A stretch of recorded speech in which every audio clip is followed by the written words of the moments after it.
Morning, this is Modern American Shamanism's free online classes for 2021 with coffee. This class is about uh, where you can find sources of information to study on your own at home or wherever. Um, I've got some books that range from fairly inexpensive to, oh my God, I need to ask my family to purchase this for me for Christmas. So, um, let's start with a lot of the book recommendations I've noticed out there are books that talk about rituals, which is cool. It helps people sit down a foundation for their rituals and everything. But that seems to be like the number one thing that people offer, or they just talk about the poetic eddas or the prose eddas. So a number of different things. To start with, this is a good book. Can we see everything in there? The Saga of the Volsungs, the story of Ragnar Lothbrok. He is really popular now because of the Viking movies, and that's a pretty good. This is a pretty good read if you want to check out any of the stories. There's the author. Can you see his name? All right, that is a very good book. I highly recommend it. Now, jumping into another direction, that was Scandinavia, Iceland kind of thing. We're going to look at Pennsylvania German next. I find these very useful, and this one is a really good book. Yes, it's a dictionary, but, and there are the authors. It's a dictionary, but it breaks down the meaning of a lot of words for you. And actually, I read it in one setting really quick. I really enjoyed it. Um, it gives you ideas where to look for to find more about different Pennsylvania German or Germanic rituals, the different holidays. It also breaks down the lunar calendar for here in America, the German lunar calendar, as well as some of the runes and the different types of colors and things they use in certain rituals like funerary rites and all that stuff. Very good book for what it costs. Now, if you like tales, this one is very, very good. The first book of Erglava myths. That is the heathen version of the Pennsylvania German tradition.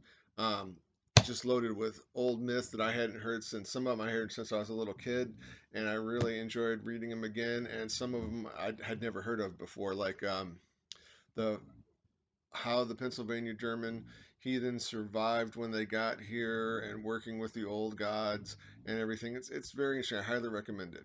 Excuse me. Now, let's go back to mainland Europe.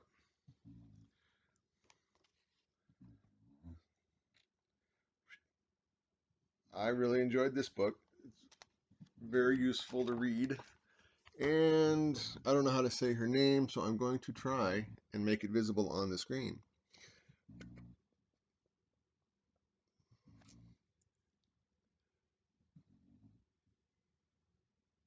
There you go. Sorry about that. I'm doing this with my laptop, like I always do. So, but that's a very good read. And it comes with the original Norse text and the English translation. Some people like that. If you do, you can get a Norse dictionary on Old Norse dictionary online. You can run through and translate everything yourself, and some people get really excited about that. I do with Pennsylvania German and sometimes Old High German Norse. I just can't get motivated to like get a giant Norse dictionary and check people's translations. I don't know. Anyway, Um, another one that she puts out, if you like Loki and the Trickster Gods, is the Trickster and the Thunder God. Sorry, I'm trying to read it backwards. The Trickster and the Thunder God. This is a really good book by the same author as the last one, Maria. Lady of the Labyrinth, if you guys probably know her by that. She's got a lot of free videos on YouTube. Lady of the Labyrinth, one word, and highly recommend you checking that out for any free information. Okay, now all these books I've shown so far are, in that $15 to $20 range. Like most people get their books today. Very good. It gives you an expanded base of knowledge beyond heathen rituals and the prose Edda and the poetic Edda, which are really good. Again, but sometimes you got to broaden that base to have a solid foundation so you understand what you're talking about and what you're looking at. Now, last but not least is this book.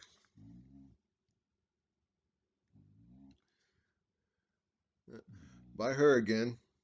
Last book. Now, I picked these because beyond what I've already said, these provide the most knowledge, but especially the Seed of Yggdrasil. If you are looking for a deep, solid, academic level of understanding of heathenry and the poetic and prose Eddas, you got to get the Seed of Yggdrasil.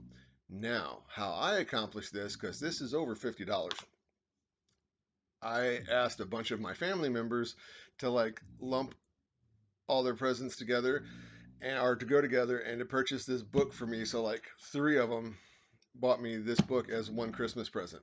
All right, that's how I roll, and that's how I had to do it because I could not afford to purchase a book for like what was it, $55.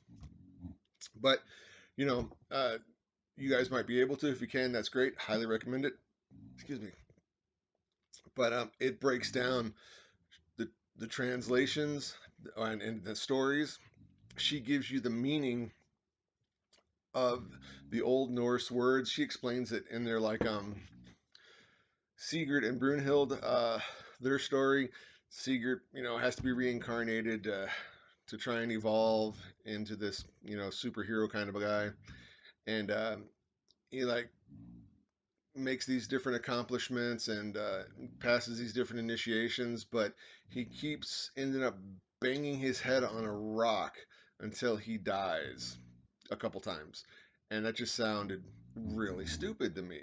Like I'm the Nordic Superman, so I'm just going to commit suicide by beating my head on a rock. But the rock has a name. A lot of the older translators from the late 1800s, early 1900s just, said rock. But the rock's name is greed. So his issue was with greed, not with oddly committing suicide in a very uncomfortable way. So and she breaks things down like this. So she translates all the names into English for you. So that really brings the meaning of some of the sagas and the Eddas into a much clearer light. And then she goes deeply into explaining the kennings and the different kennings for different things, and it's like gives you this nice list that you got to read through and pull out, and it just really changes your level of understanding when you're reading or hearing stories and talking about things. And I just highly recommend it if you can swing it. The Seed of Yggdrasil. Okay, got to get it if you can afford it. All right. There are a few other books that I may get to later, but these are like a really good. They're fun to read. One is like I said, one's a saga. One talks about Thor and Loki. I got two talking about the Pennsylvania German stuff. If you're, you like to keep your stuff close to home, that's more um, usable and appropriate for modern times here in America. And the other things, and the Seed of Yggdrasil when you're ready to get a deep academic understanding of heathenry. So I hope you enjoyed this. Hope you find these useful. And thank you. Talk to y'all later.